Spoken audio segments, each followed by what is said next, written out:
Hello, everyone.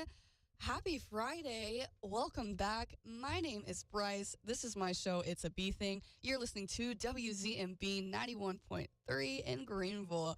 I hope you guys are having a great Friday afternoon. It's about 2:04 p.m., and I'm here for my lengthy little show. We've got a lot planned for you guys. Super excited to be back. If you haven't listened to my show before, I'm here on Friday afternoons. I'm also the production manager here at the station, and I like to use my show to talk about all kinds of things. I'm a journalism major and an acting major, so I love political science, all things sociology. I like to talk about the entertainment industry and, things going on in the community and our society at the time. I think it's important to share my opinions and have a space to talk about the things I'm reading and really develop ideas and theories. So that's what I do here. I'm super excited for this first show back. I've got a lot of topics that I planned out over the break to cover on my next couple of shows here. However, I do have a bit of an addendum. If you don't know, it's about to be midterm election season, so I do want to take the time today to make sure that I include some information that you as a person living in Greenville will need to know with the upcoming midterm election season. So that's what we're going to talk about on my first talk break, followed by, get ready for it, ladies and gentlemen, I want to talk about the male loneliness epidemic today. That is what I want to talk about. I'm not going to give you too much. We'll talk about it later. And then we're going to close out with some ins and some outs. It's 2026. You have to hear. I consider myself to be kind of a standard on pop culture and what's in and out. I think I'm pretty trendy. I think I'm pretty cool. So I feel like you have to hear, what's in and what's out. From me personally. I don't know. Let's go ahead and listen to some tunes. I've got a song here from our top 30. I've got 209 Northwood with the song Manners. Let's check it out. Oh, excuse my manners if I have. All right, that was 209 Northwood with Manners. I really enjoyed that one. Haven't got to hear some of these top 30s, so I'm super excited to listen with you guys today. As I previously said, we're going to talk a little bit about the midterm elections. So if you weren't aware, it's about to be midterm election season, guys. I know, it's showed up already. So for North Carolina, our midterm elections take place on March 3rd. That is primary election day. Early voting begins on February 12th. Okay, and it ends on February 28th, so that's pretty soon. I'll continue to give more information about the deadlines and about possible sources for finding out, what candidates and policies are being voted on in your area. For us, obviously, that's Pitt County. And I'm sure you're aware, but usually during election season, East Carolina University has a early voting location in our student center. However, that voting location is actually under question right now, and so this is why it's really important for me to talk about this today, because we could be losing our polling site, which means that you might have to travel much farther. As a college student, that can be really difficult, trying to work the schedule around classes, around work, etc., to be able to submit your votes and do your civic duty. So if you have not heard, on Tuesday of this week in Raleigh, our North Carolina Board of Elections voted on multiple polling locations across the state. This included locations at Western Carolina, Jackson, Madison counties, in Greensboro, NC-A&T's location, Greenville College's location, UNC Greensboro's location, Pitt County, East Carolina University's location, Brunswick County, Jacksonville, and a few other counties. So if you do not know, North Carolina A&T University is an HBCU, and it in fact is the biggest HBCU in the country.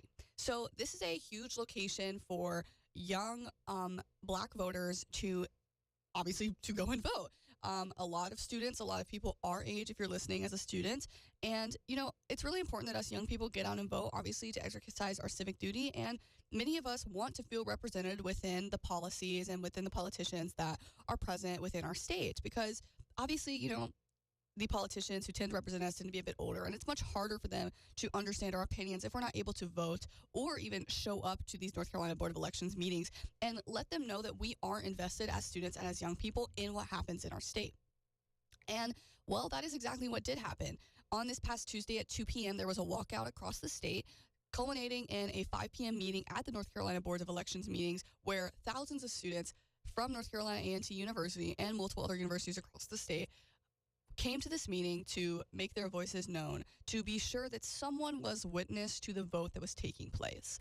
They filled up the entirety of the viewing room, the overflow room, into the office, into the outside of the building. Okay, there were a lot of students turned out here hoping that they could change the result of this vote, hoping they could save their polling location, because Obviously, part of why we have early voting and voting locations, if you don't know, is because when there's only one election day, right, March 3rd, not everyone can get off work.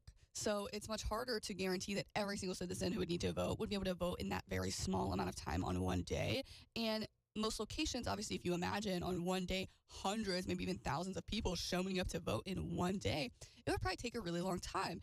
And not a lot of places have the support to handle that. So inevitably, not everyone is going to be able to vote.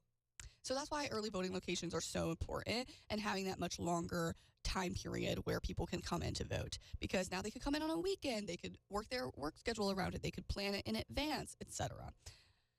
So unfortunately, despite the mass turnout of voters, these polling locations have been restricted for this upcoming midterm election. Now, my understanding is that this does not necessarily continue to a future November election, a future presidential election, but it is 100% impacting this upcoming midterm election. And I'm going to call it like it is, because that's what my show is for.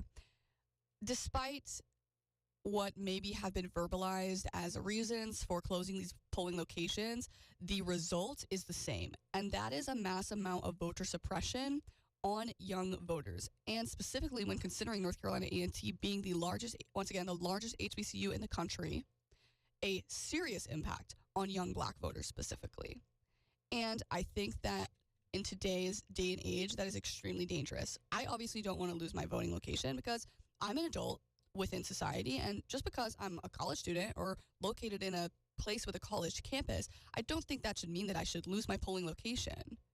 However, that's what we're up against. That's what these students in Western Carolina at UNCG, at University of Greensboro, at NC A&T are up against.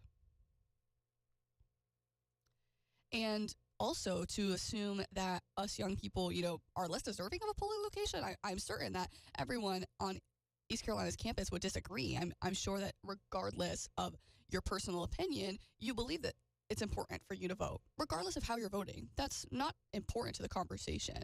What's important is that you should be able to vote regardless. You have the right to vote regardless as a citizen who's over 18 years old, who's registered to vote, who is a non-felon, whatever. You should be able to vote.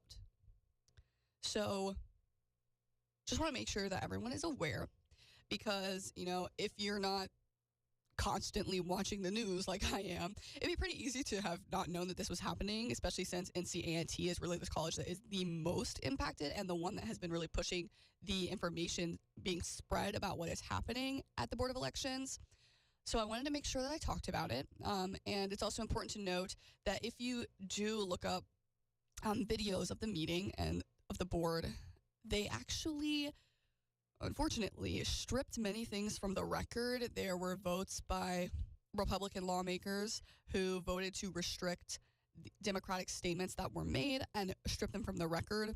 So you might not be seeing as much of the conversation that happened if you didn't watch it live because of things being removed from the record. But you can still find clips of the full meeting if that's something you're interested in watching to get full experience of both sides of the issue. On YouTube and on Instagram, I've seen a few of some local representatives who've posted videos. So just to confirm, they rejected plans to include early voting sites at 4 different universities: UNCG, NC-A&T, Western Carolina, and Elon University. And then following counties were also voted against, and that's Pitt County, Brunswick County, Madison County, and a few others. I think that this is an ongoing issue, so I will try to keep an eye on it. Things could change, or it could possibly have more voting locations that are restricted. So I'm definitely going to continue watching, and we'll try to let you guys know how that's going to impact us here at Pitt County. All right, so that's all for that. I know that it's kind of a bit of a Debbie Downer topic, but it's really important considering the elections are so soon. Less than a month away should be the start of early voting. All right, let's lighten things up a bit. If you guys don't know, it's 2026. It's the new year, and a lot of people have been saying that 2026 is the new 2016. And I don't know if you guys remember, but I had a whole 2016 themed show last spring. So, of course, I'm a big fan of this. So maybe let's listen to Clarity by Zed, followed by another pick from our top 30, West 22nd Street with Savannah. Let's check it out.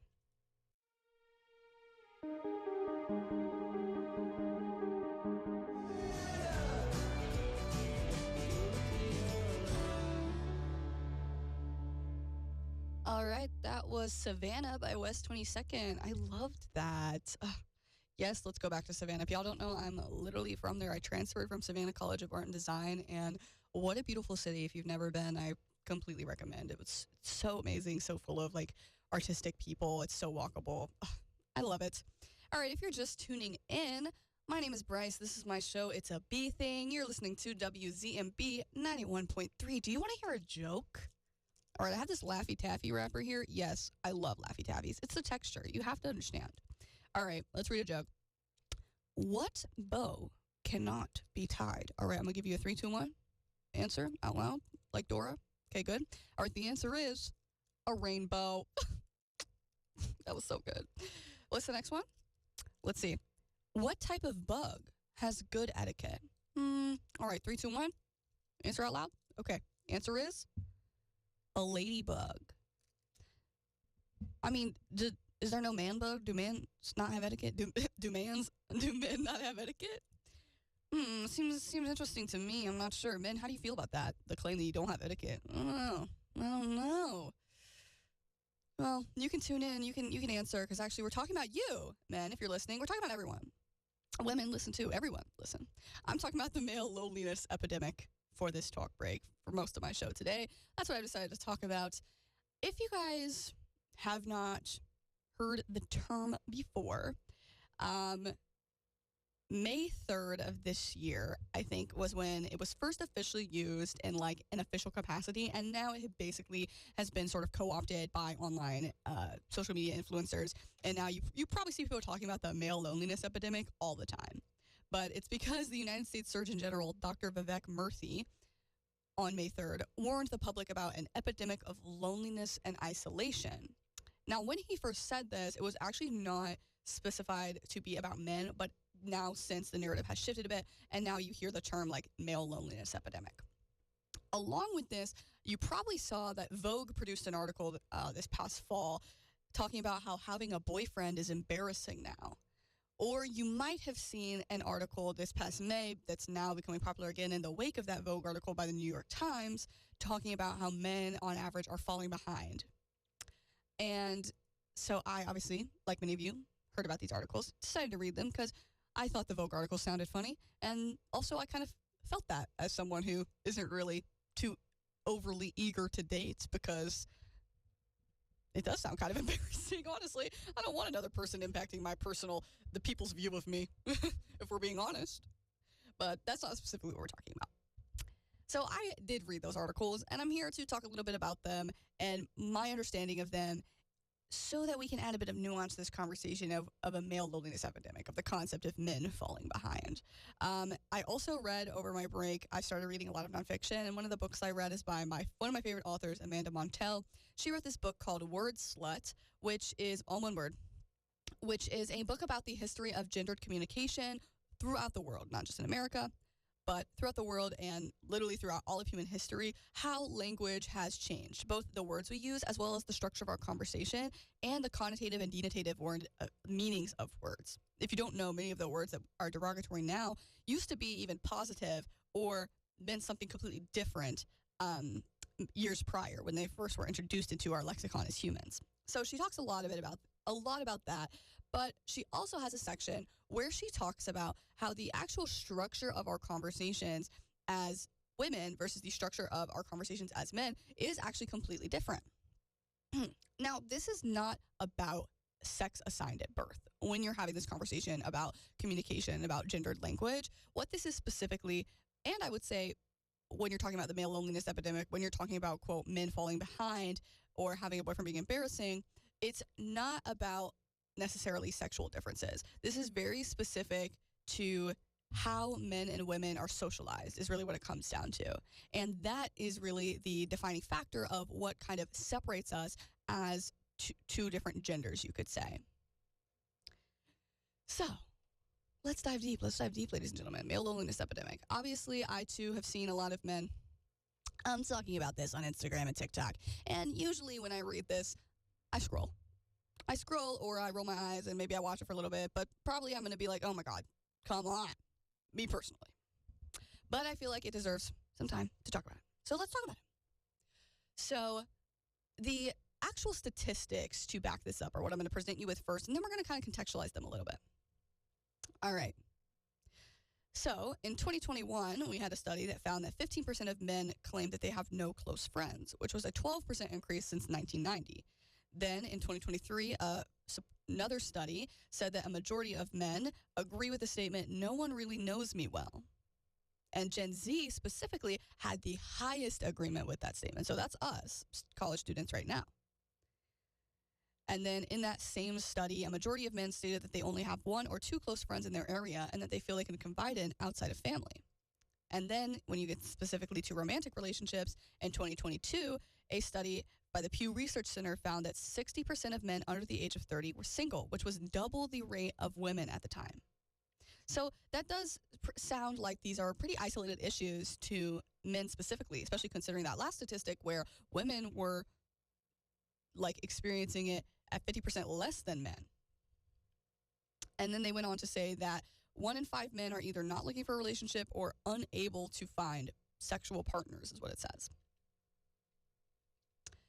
And then obviously, I think sometimes you hear a lot about male suicide rates in connection with this, but I want to be clear that that is a separate discussion that I am not attempting to lean into today. However, part of that reason for men accounting for 80% of all suicides, despite them making up only 50% of the population, will be attributed to what we are going to talk about later. So you can keep that in the back of your mind if that's something that you instinctually want to bring up, because I know that it is a conversation point for when a lot of people attempt to discuss, or what might seem like attempt to minimize, male issues. We hear that male suicide rate pretty often. So don't you worry if you were going to bring that up, because we will talk about it. Let's continue on. I'm going to reference the New York Times article about data showing boys and young men are falling behind. So this is an article written by Claire Kane Miller. And if you've read it, it presents some statistics that basically talk about how women are receiving pay increases at higher rates than men. I believe it's like a 20-something% to a 7% increase. However, and I'll get into that actually.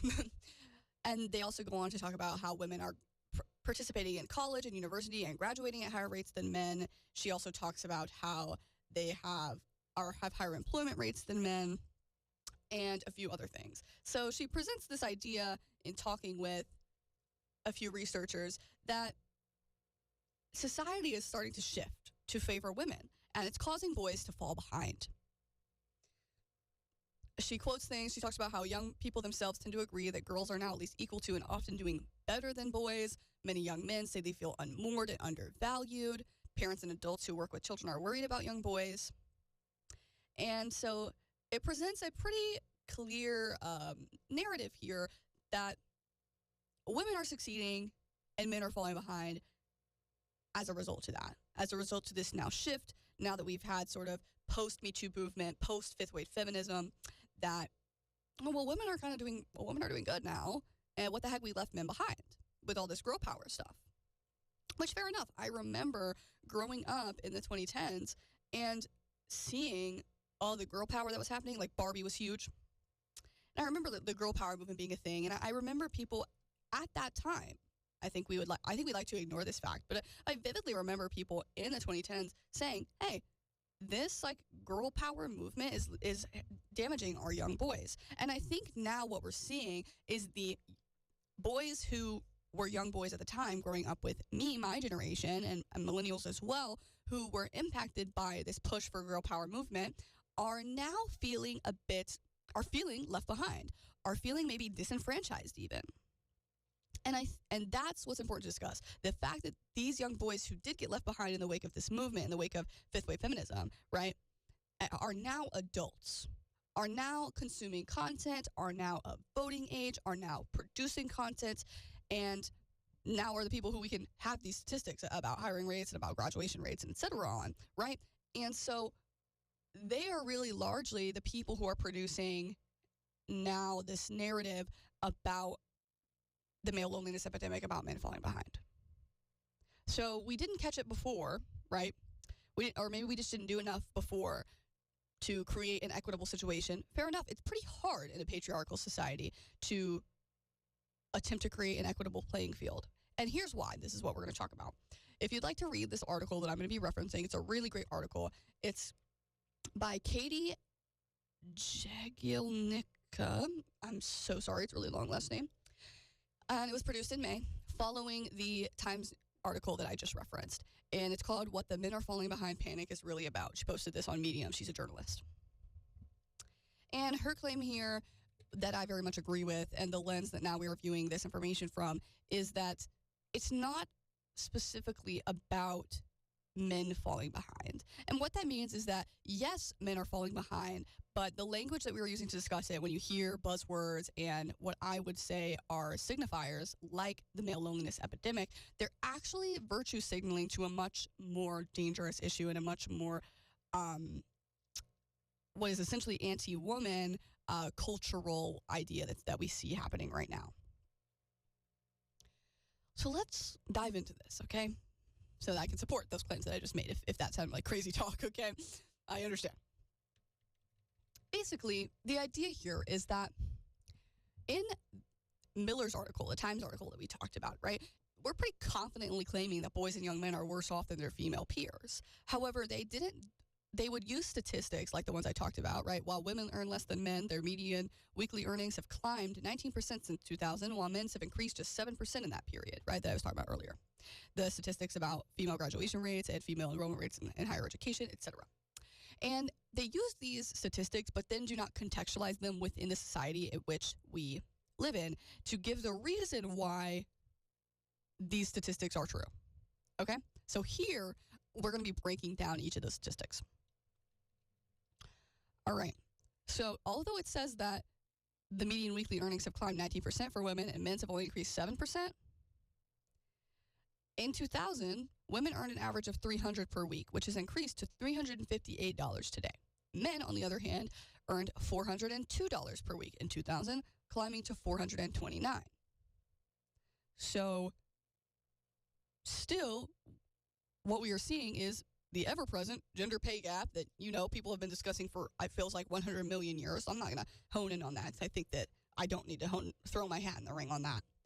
But the statistic that we previously talked about, how women's earnings climbed 19% and men's only increased 7%, without using the actual numbers, it makes it sound like women are earning less than men.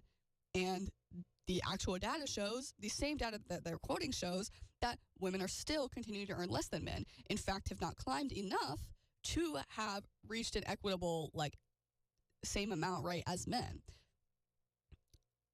Women's wages remain 16.5% lower. So they actually haven't risen at the same at a high enough rate at all.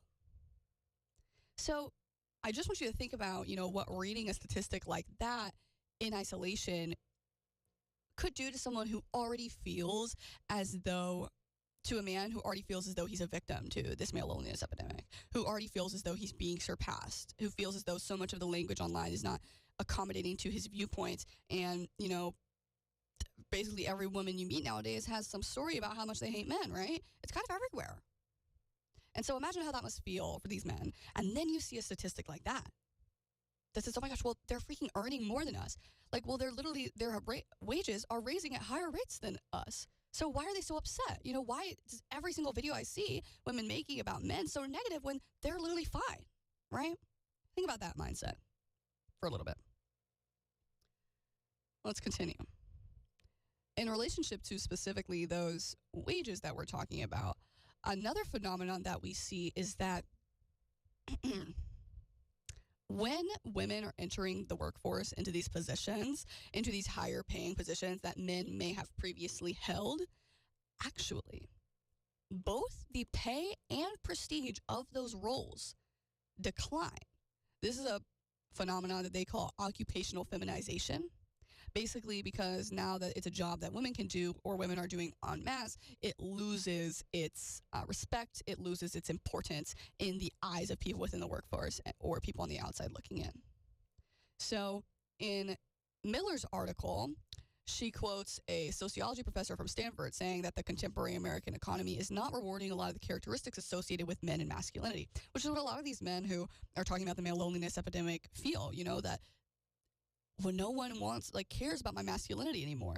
And that's really difficult because we tell young boys a lot of things when they're growing up. I mean, same as young women, but for young boys, they are told obviously to be strong, that they need to be sort of the breadwinners, that they are, the ones carrying the most of the work within the family, that they are sort of this backbone, this structure of a familial unit, and that is sort of what gives them value, being this masculine and powerful figure, being a protector, being a provider.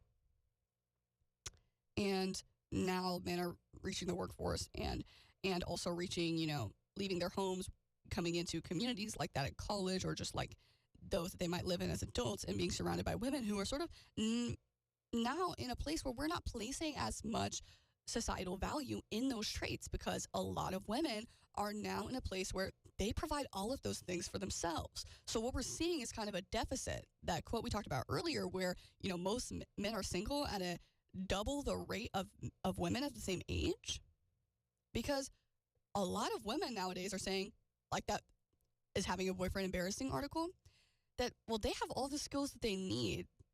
They can provide for themselves. They make enough money. They no longer need to marry a man for money. They no longer need to marry a man for access to housing or insurance or protection. They basically literally are providing everything for themselves.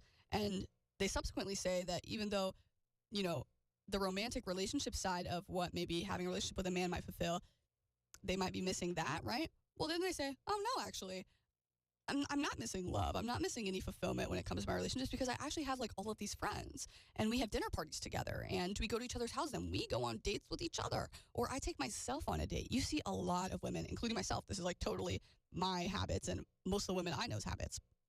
But you see a lot of women doing this now at much older rates than me. I see a ton of millennial women. I feel like every millennial and younger Gen X woman I see online nowadays is single. And it's like, well, look at this life that I've created for myself, right? So there are a lot of skills that we've told boys and young men that they need to hone in order to get a relationship. And relationships are really important, right? Because they provide us with a sounding board of someone to discuss our ideas with, to find validation in, to seek company and comfort in. And that's really, really important. But women are doing that with their friends.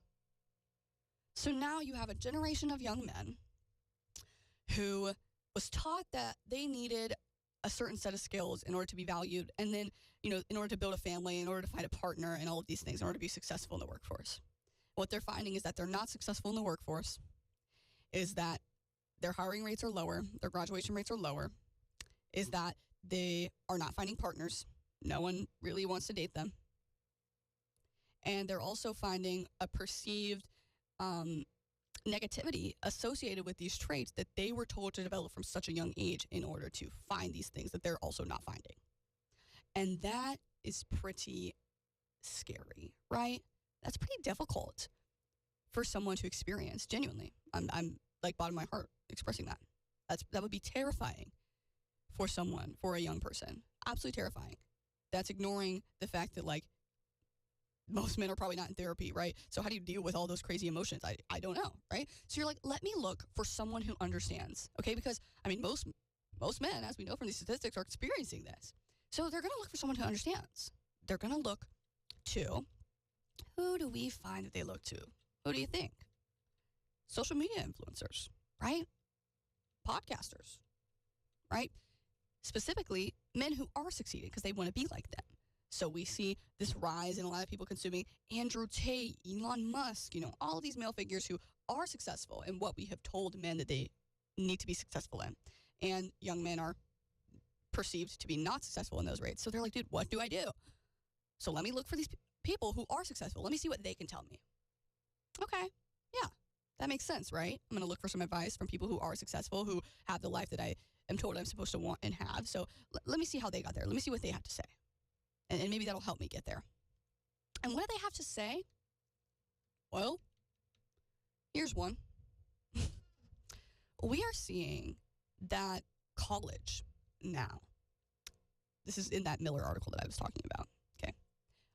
College is being talked about as being feminine, as being emasculating, okay? As being nerdy, as being woke, as being girly. And conversely, have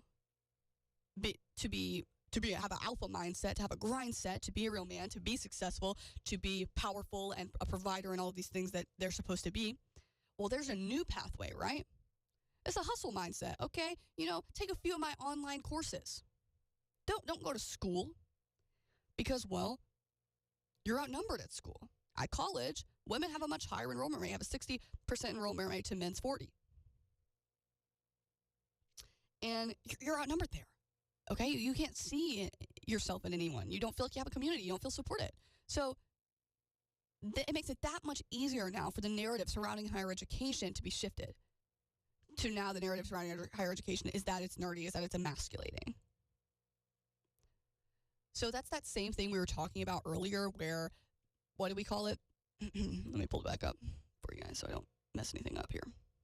That's that same statistic we were talking about earlier of how women's occupational feminization, there we go. When women enter in specific roles that are traditionally held by men at higher rates, then they tend to lose their prestige and their value. That's the same thing now that we're seeing happen in higher education, okay? This is a sociological phenomenon that scientists have studied. So now, higher education used to be pretty exclusive to men, and now women outnumber men in the classroom.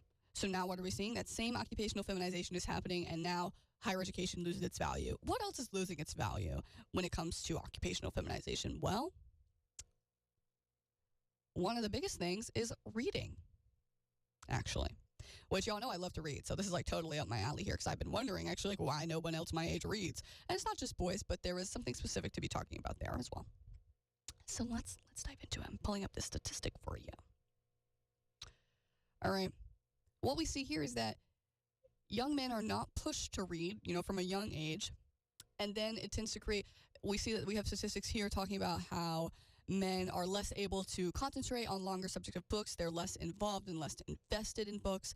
And reading and having those reading comprehension skills and empathy skill and reasoning skills help to build empathy, help to build understanding, and help to build communication skills, which leads us back to that Times article that talked about how men are losing their soft skills, their communication skills, their comprehension skills, and that is what's impacting them now in the workforce.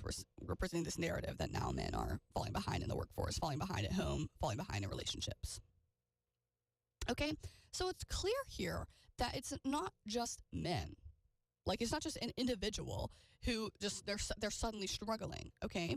Because young men aren't pushed to read. They're not pushed to try in school. Then later now they're told that going to college is nerdy, is woke, is emasculating, and that they need to have an alpha mindset and not a, what's the opposite? What is it, omega? I don't know.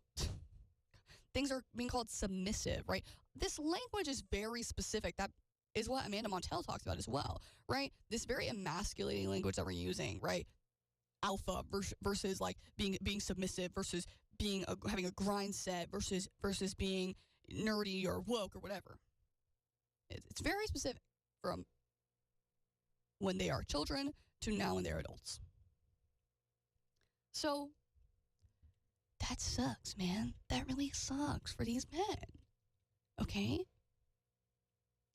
And throwing around, non-contextualized statistics like in the Time article only serves to push this further victimized narrative surrounding men's position within society, that they're left behind, that now women are taking advantage, and all of this. And the facts are, when placed into context, like that of the employment statistic that we talked about earlier regarding pay, that's simply not the truth. What we are truly seeing is not that women are better off, are suddenly free from the patriarchal standards of which we live in, are out from under the boot, effectively, and are now pushing down men. That is not what we are seeing. Instead, what we are seeing are women who have come to terms completely with the situation with which we live in. The reason for those higher employment rates that we were talking about are because women are more likely to accept a role that they are overqualified for than men are. Men are given narratives of being provider, of being powerful and stuff. They have a much higher personal value of themselves. My personal opinion, sometimes too high, but that's my personal opinion, not the facts. But the facts are that men will turn down a role or hold out longer for a role or position that they believe themselves to be worthy of or qualified for than simply accept a position. So that's why we see that higher employment rate, right? The reason we see the higher graduation rate and the higher enrollment rate is because in male spaces, we're demonizing education. Is because when they are younger, we're not prioritizing them. We're producing stereotypes that say that that young boys just can't sit still. They just can't focus. They just need to be in sports. They just want to run around. They don't care about that stuff. And so we're not nurturing in them the same way that we nurture in young women. Fathers, for instance, we have statistics about how fathers are less likely to read to their sons than they are their daughters. How both parents actually are less likely to read to their sons overall, if they have only sons. Because we don't associate these things with young men and young boys. Education is something that women objectively have to do. It's not necessarily an option, right? So, of course, they're placing emphasis in it. Of course, they're investing in it, now graduating at higher rates, enrolling at higher rates. And then they're using that education to push themselves much farther. Let's talk about this. 1 second here. Let's talk about this. You know, women are perceived to be much more well-rounded when it comes to this idea of success in adulthood. And it's because, like we just talked about, right? Placing emphasis into education, placing emphasis into expertise. But also because women are given the opportunity from a young age. And I like to say given the opportunity because I do think that this is an opportunity that we have stripped from young men, and that's really harmful and sad for me as someone who works with young kids as well, right? Where young women are really pushed into empathy, into care, into feelings, and that's pretty isolated to being a feminine thing. Being emotional, that facts over feelings, you've probably heard the phrase that men are more logical and women are more emotional, right? Or men are more physical and women are more emotional. I hear that all the time. So we have this cultural idea that men are just naturally predisposed to not really be into the feelings thing. And women, of course, are our nurturers, right? So they're going to be emotional. They're going to cry when they're on their period. They're going to cry. They're going to want to hang out with their friends. They're going to feel for the puppy dog in the movie, right? And they're going to talk about their feelings with their friends all the time. They're going to do that. And they're going to talk about their feelings with you, with their boyfriend and their husbands. But men aren't really doing that with each other because, they're more fact-based. And that's where we get into, what do we get into? Miss Amanda Montell. I've been waiting to talk about this. Amanda Montell, in her book, I'm sorry if we're layering so many sources here, but obviously you can tell this is a pretty complicated issue. Amanda Montell, in her book, actually talks about that phenomenon, right? So what she talks about is that men and women in their friendships and in their relationships actually communicate differently. The structure of their conversations even is different. And it's pretty much connected to that whole idea of women being more emotional and men being more logical. And that's all it is, to be clear. It's an idea. It's an idea that is supported by a social system that we live in, the patriarchy, right? Where men from a young age are presented an idealized version of masculinity and women are the same. And they're also both presented a version of each other's, right? So women are presented this version of masculinity and men are presented this version of femininity, that women are more emotional and they're not. And men very specifically differ from women in that I believe that they are presented this idea that they are the opposite of women. Whereas women are presented the idea that this is how women are and this is how men are. And so those two things being separate are different than those two things being complete opposites. Because them being complete opposites implies that they cannot in any way share those traits. Implies to young men that the traits that they associate with femininity are ones that they are not allowed to have, that they should not have, that they should not invest in, that they will never possibly ever have. Okay? And that's obviously just not true because human beings and human brain are both capable of the same capacity for emotional thinking and logical thinking, period, across the board. And so what we find when Amanda Montell talks about is that in conversation, actually, you see this phenomenon happening where men in conversation with other men, like a friend group, right? So say there's 4 or 5 men hanging out and talking. Usually there's going to be one leader and a few other listeners. So usually there's someone who drives the conversation, who presents the topic and presents opinions, and the other people listen. And they take turns being a leader. I don't know about you, but me personally, I have actually seen this in practice with my male friends. I see this actually all the time. And this is not just like baseless claims. These are statistics and research by sociologists and by gender studies scientists across the United States who she interviews, to be clear, if you would like to read it. And they are not just women, they are male and female scientists. And she then goes on to talk about how usually, conversely, female-dominated conversations and like friend groups, when they're conversing, tend to actually be more group-focused and more focused on checking in with each other and ensuring that each other are on the same page. So usually in female conversations, you'll see that they change topic 100 times and they move fluidly through each person's opinions. For example, my friend came home from break and we were hanging out at her apartment before classes started the other day. And we started out by talking about relationships. We started out by talking about sexual relationships, actually. Then we went on to talk about our parents. Then we went on to talk about the difference between men and women sociologically and within our society. Then we went on to talk about Christianity, Christian nationalism. Then we went on to talk about, then we went on to talk about like racism. Then we just like kept talking about these issues. We just kept blending through 700 different things, and maybe an outside source probably wouldn't have understood how we got from like us just literally talking about sexual relationships to us talking about like complex sociological concepts. But that's what happened. And it was super fun. We literally were having a time of our life. We were like, oh my gosh, like only we could do this with each other. And that is how most of my friend conversations that I have with women go. It's like, and we're talking about this TV show, and now we're talking about like this food that we ate. Now we're talking about, and usually you'll see that you're talking over each other, but you're still responding to each other's conversations while finishing the thought that you just had while they're starting a new thought on top of you, but you're still listening. So it kind of breaks all laws of what we think communication should be, right? And that's because obviously you could say that, you know, women are taught from a young age to be more accommodating of people's feelings, to be more invested in people's emotions, and to care and check in. And that's why we also see she'll go on to talk about these forms of phrases that women use at higher rates than men. And I do not want to get this wrong. It's basically essentially like a transitory phrase, right?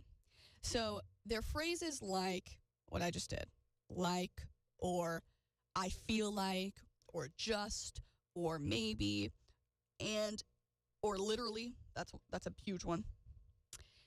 And the narrative tends to be that like using those phrases can actually make you sound much less intelligent. And that's because they're used more by women. It's that same occupational feminization that we talked about earlier. Well, studies show by linguists such as Amanda Montel and the scientists who she interviewed that these actually serve a specific purpose within communication amongst women. And it supports that idea that women's conversations are more about checking in with each other, are more community-oriented than men. Because what those phrases actually do serve as basically pauses in conversation, pauses in topics to confirm and check in with the individuals who you're speaking to. That's what they do.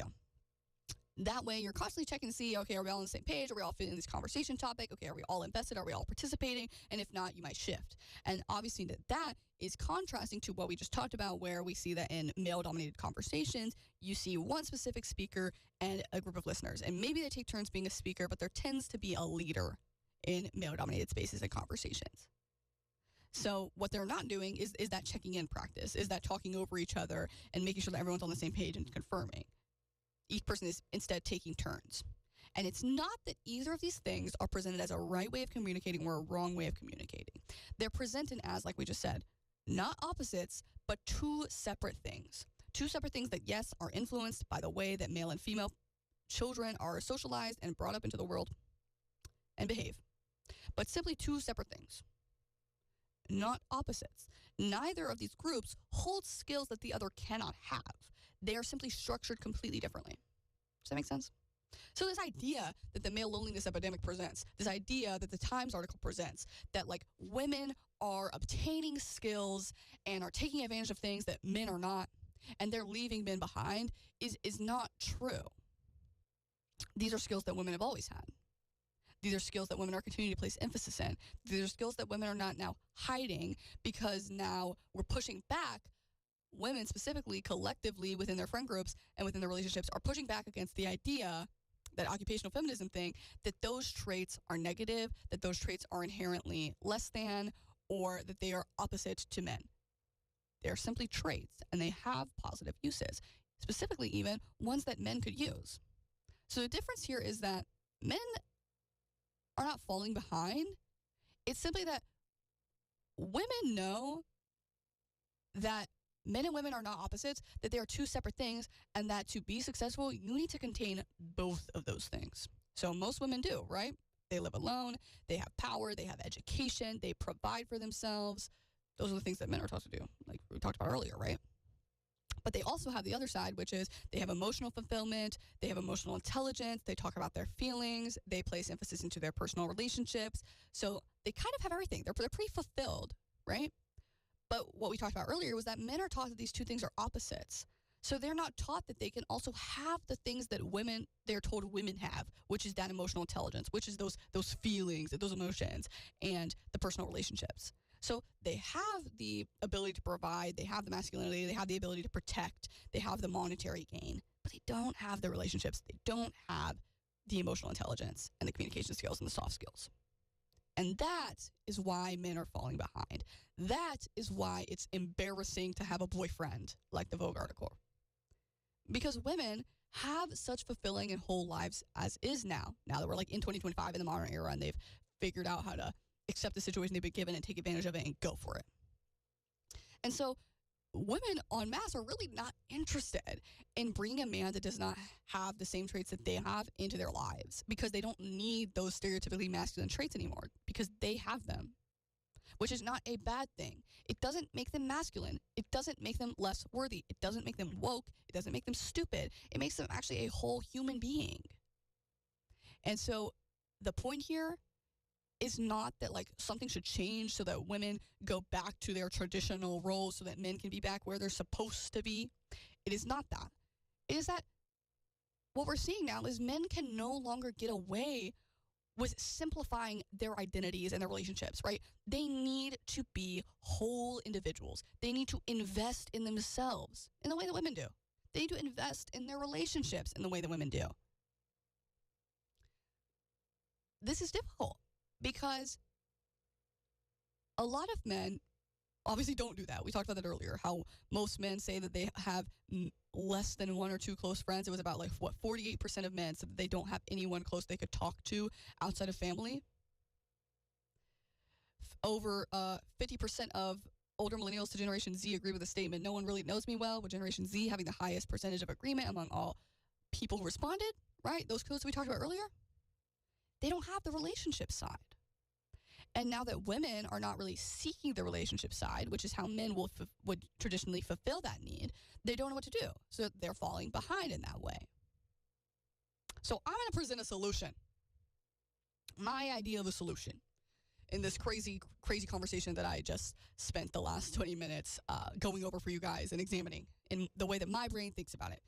And this is just obviously my perspective on it. The point is that verbally discussing these things, helps you to express these, to process them and to express opinions more specifically. So hopefully listening also does the same thing. I try to listen to podcasts and things like that, and that's sort of what my show serves as. So again, if you want to read any of the articles I have referenced Vogue's article about having a boyfriend embarrassing? We've got The Male Loneliness Epidemic by Cami Ansley from Western Oregon University. Those are the statistics I talked about earlier. Times article by Claire Kane Miller. It's not just a feeling. Data shows boys and young men are falling behind. And then the subsequent following article that examines that one and contextualizes those statistics for you. What the Men Are Falling Behind Panic is really about by Katie Jagulnika, something like that. And then I also reference Amanda Montell's book, Word Slut, if you're interested in reading that. Amanda Montell. Okay. So you can obviously come to a conclusion on your own, but this is my understanding of all of these statistics and what has been spoken about online recently. Okay, great. Back to my original statement. My solution, I'm using finger quotes here, to the male loneliness epidemic is just that. We need to stop viewing the traits that we believe to be isolated to each group as being opposites, as men and women being opposites of each other, and start viewing them as merely being separate. More than that, you know what, you could even view them as part of a whole. I hesitate to say that just because it has some interesting roots and some harmful ideas, but I'm not going to get into that right now. So women, basically they don't need men. Men no longer fulfill the same role that they used to fulfill back in the day when women could not afford their own houses and could not open a bank account, could not open a credit card, and they were treated as property, or they needed them for protection. Women are pretty independent. They no longer need them for that purpose. What they would like them, what purpose they would like men to fulfill is that of a partnership, is the purpose that their friends fulfill. And what do we see again that female friendships fulfill, right? It is that emotional connection. It is that constant checking in with each other. It's that emotional intelligence. And that is what men are missing. Most men do not talk about feelings with their friends because, well, that's what they believe their partner to be for. But the reason why women are able to be fine and confident and happy and successful and fulfilled without a partner is because they do not isolate the responsibility of emotional fulfillment to a romantic partner. Their friends do that. Their siblings do that. Their family does that. Their freaking coworkers does that. They are free and responsive and, I don't know, what am I trying to say here? Open and sharing with their emotions and with their opinions. And they want to use them to connect. That's what we talked about, where that structure of conversation is so community oriented compared to men's, right? Men are not doing that. So men, start doing that. I see a lot of podcasters talking about male loneliness epidemic, and I saw recently a few men specifically were examining this, and what they talked about was that exact phenomenon, that female friendships are so fulfilling. I agree. I could live off of my female friendships. And they talked about how they were so thankful that they personally had close female friends as men because that is who they would call. Because a woman was never going to let them get away with making false assumptions. Because a woman was going to call them out and was going to really emotionally discuss the issue with them and was going to make them understand it and make them feel something. And they were talking about how they know men who don't have women to call and how they just kind of bottle it up because they're not going to call their male friends about it. So if what it takes is for you to find a female friend, a real female friend, then that's what it takes. We need to be just around each other as friends and as community members, heavy emphasis on community. Can't survive without it. So that we have understandings of each other as human beings. So that we are not viewing each other as stereotypes that have been ingrained into us because they have, okay, to the point where we're not even realizing it. And I know it's such a basic conversation that we've literally been having for 100 years since the dawn of freaking feminism because obviously everyone knows how patriarchy works, but we need to have it. Clearly, we need to have it because men are falling behind and they're turning to Andrew Tate and they're turning to podcasters and they're not turning to each other and they're not turning to women and they're not turning to their community for help. So that's what I'm saying here is that we need to have open conversations, okay, about guess what? About men's feelings. But men, you gotta be open to talking about them. You have to know what they are. You have to have some emotional intelligence and listen to yourself internally because if we make the promise, right, as women, I'll say this, right? Hey, women, let's promise to listen. I know. You're probably groaning and throwing up in your mouth a little bit. But don't.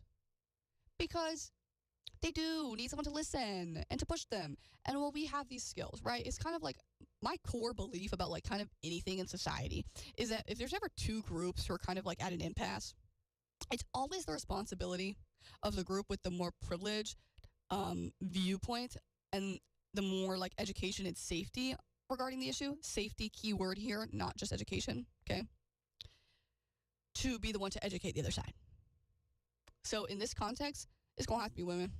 It's going to have to be women. But men have to do the work first to come to the table with respect for women's time and emotional intelligence, right? And men should be talking to each other first, to be pushing that change in their own communities first, right? Because it is problematic, even if you are emotionally intelligent as a man, even if you have done a bunch of work, right, and have these female friends, to only go to a woman and put all your problems on her. That's not what they're for. They're not processing boards, okay? However, women do have the skills, so maybe we can learn a little bit from female friendships, from the way that they're structured and the way that they talk about the hard issues and the way that they call each other out. Those are clearly the traits that men are lacking, that men are falling behind in. And so men, I'm telling you, start asking your friends the hard questions, dude. Start calling them out. Stop just sitting on the Fortnite. Stop just sitting on the game. Call them out. Once, try it. Ask them how they're doing. I don't know. Try it. Call your friend, call your sister, ask her about what I talked about. How can you do it? And maybe start by talking to your sister, your mom about it, and then start talking to your, I don't know, you got a male cousin? I don't know, you got a little bit of a friend, a brother? Okay? Just like ease your way into it, because that is what you're falling behind in. That's why men or women are, quote, surpassing you, because they have fulfillment outside of relationships. And your end goal cannot be to find a woman to get married to, and then you'll process your issues, because women are soft and they're emotional and they're nurturing and they're going to help you. Girl, you can be nurturing. Men can be nurturing. If you want to be a father, even, you should know how to be nurturing. These traits are not things isolated to a sex, once again. So that's what I have to say. Men, if you're feeling lonely, men, if you're feeling victimized by the male loneliness epidemic, number one, I'm not invalidating you. You're valid. I'm certain that you are. Number two, talk to your friends. That's why you're lonely. Not because of women. Okay? Okay. And hopefully, the next generation, maybe we can fix this. Okay? Well, we kind of have to get the generation who's been victimized to it, who is basically Gen Z, out of the hole first, and then we can hopefully use what we have learned to make sure this does not happen again. Make sure no more men are falling behind, and make sure we're all well-rounded individuals who can support ourselves and feel fulfilled on our own. Okay? Thanks so much. I'll probably have more closing statements in a second. Let's listen to some music. I'm sorry I bogged you down so much. We're going to listen to Harvey Street, who is an up-and-coming band we've got here on our top 30, who actually recently came in for an interview and played at the State Theater last night. And they have their song Down and Out. Let's check it out. I haven't heard it yet.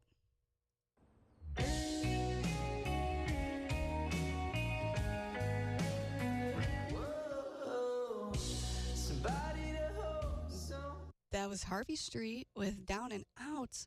It kind of gave me Rex Orange County vibes. I don't know if I'm like totally off base with that, but it reminded me of that. I don't know. Okay. I want to close out my closing statements, and then we're going to play another song, and then I'm going to do my fun closer, and then I'm going to play one more song, and we're going to be done. Okay. So just to add an addendum to what I talked about before with the male loneliness epidemic and everything, I want to be clear that at the end of the day, we can all take a lesson from that.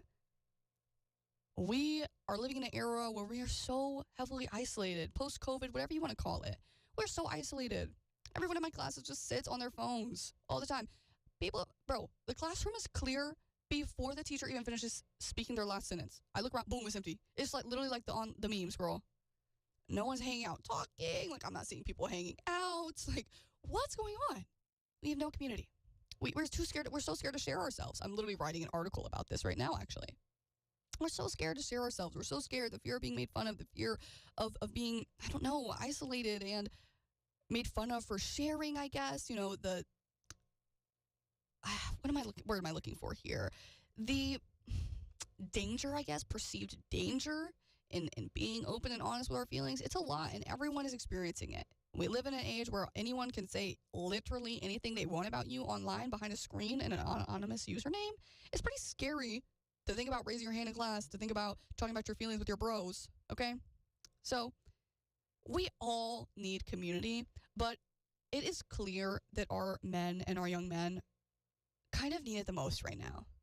And so that's all. You know, hopefully we can find a way to solve that. And that is all of us working together on that, having these conversations. Baby, I have these conversations with the men in my life all the time because I want to understand, because I want to know how to help. It's not my job to help, but I still want to know. And when a man is being negative towards me and dangerous towards me, because I do experience that often. Most women experience that often. That's why a lot of women are not so eager to have these discussions with men.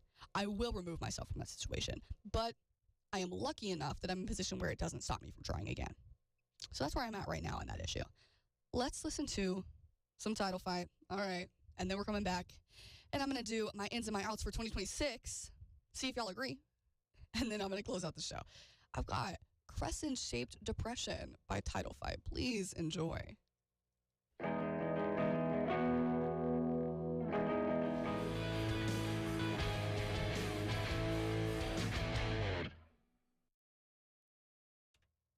All right.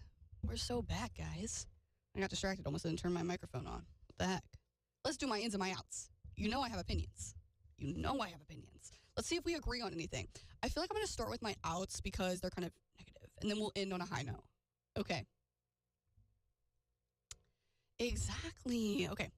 My outs are starting strong, AI, outs, period. I'm not even going to talk about it because I'll get mad. Out, voter suppression. Y'all heard, we talked about it earlier. Voter suppression is out. Why did we get rid of NCAA's polling location? That sucks. You know what else is out? Not speaking up in class or answering the teacher's questions. Guys, they're people too. Be nice. Be nice. What else is out? Saying yes, but like you really want to say no. Like letting people hang out because it's like kind of harmless, or come over to your house, but you actually really want to be alone, or like you actually want to prioritize yourself. Just prioritize yourself. What else is out? Scrolling. I'm done. I'm about to place freaking parental controls on my phone. I'm serious. Like someone needs to set a timer and like a code so I won't know. You know what I'm saying? Because I don't want to be on my phone. I don't want to be on it. What else is out? Clean girls. Sorry. Oops. Y'all know I'm a hater. Just have more fun. What else is out? Timothy Chalamet hate. And I'm standing 10 toes down on that one because I love him and I think that we're only hating him because he's confident, but whatever. What else is out? Men with no female friends who they view as people and not just women and don't sexualize. That's out. What else is out? What about meism? Oh my God, it's terrible online. We're going to talk about it for one of my shows. Basically, it's that idea of like everything kind of has to be about you. And if you can't relate to something, then you can't talk about it. That's so annoying. Get over it. All right, let's do my ends. Because I'm super passionate about these. Travel. I'm going to South Korea in May. I'm so excited. Just get out of your house. Like, go to the beach. Be outside. Just be outside. Just be out of your house, okay?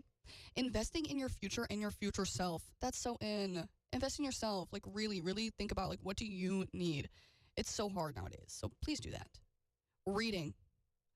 Please read anything. I don't care what you read. I'm personally reading nonfiction. I'm reading a lot of nonfiction lately, and I'm having a great time. I'm also reading Plato's The Republic. We'll see how that goes. Okay, what else is in? 2010 core. So in. So back. Yes, swag core. What else is in? Dancing. Dancing like no one's watching. Bring back dancing at the club. I'm hoping that 2010 score will help with this because I love to dance. And 2010's music was like so danceable. It's just literally my greatest joy. And you know it releases endorphins. Like I'm literally never happier than when I'm dancing. Okay? Next, girls who DJ. I haven't seen them in real life, but I just think it's iconic and I want to be like Becca from what is it called? Pitch Perfect. So I think more girls should DJ. Next, screenless nights with friends. Play a board game. Put the phone down. Turn the TV off.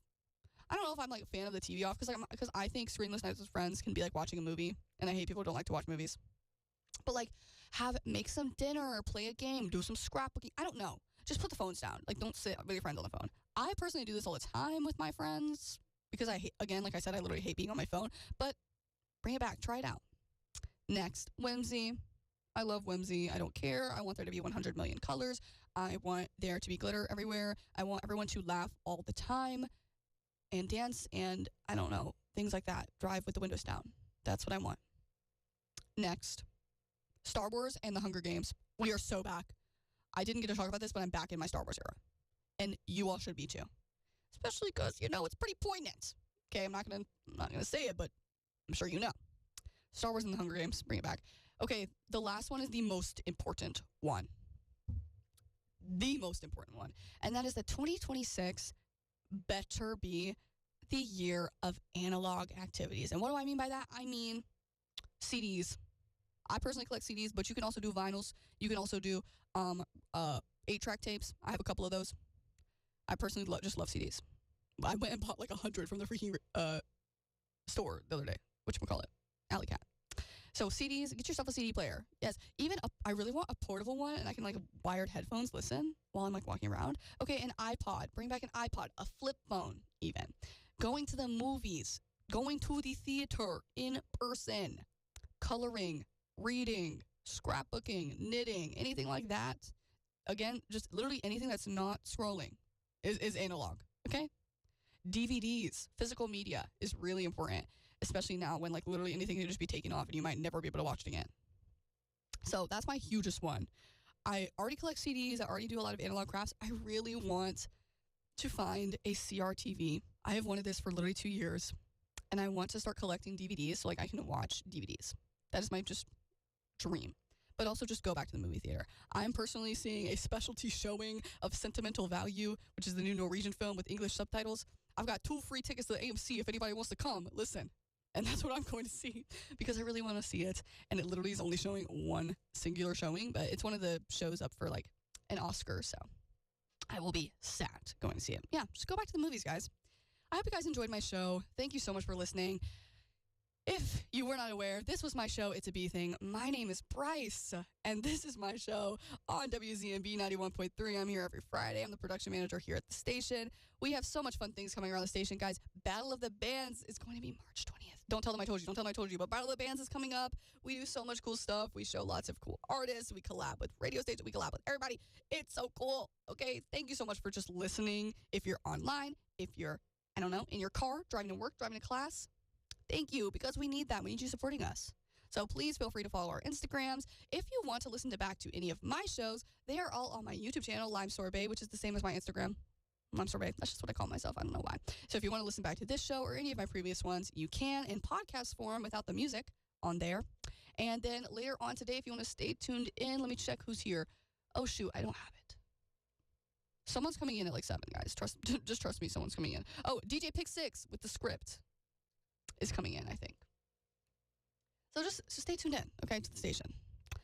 Thank you so much for listening. I'm going to close you guys out with Title Fight again. This is their song, Hyper Night. Please enjoy and have yourself a wonderful and safe Friday and weekend and no school on Monday. So excited.